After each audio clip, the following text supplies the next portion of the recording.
Assalamualaikum warahmatullahi wabarakatuh. Hari ini adalah 17 hari bulan 6 2026. 3 berita, 1 video. Jangan lupa follow, like, komen dan share. Apa yang dikatakan oleh Presiden Iran pada tadi malam? Dia kata kami walaupun telah berjaya menjalankan satu gencatan senjata, tetapi kami masih dalam keadaan bersiap sedia kerana pada bila-bila masa kemungkinan akan hancur segala perjanjian tersebut.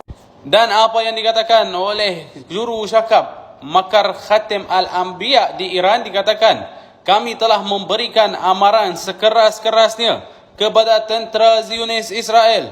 Kalaulah mereka tidak berhentikan serangan di selatan Lebanon, mereka harus menunggukan balasan seluas-luasnya terhadap Israel laknatullah itu. Dan juga apa yang dikatakan oleh Arakji, Menteri Luar Negeri Iran, dia kata kami akan berbincang tentang kes ataupun fail BOM nuklear dan bahan yang dilarang itu dalam fasa terakhir nanti apabila dah selesai semuanya.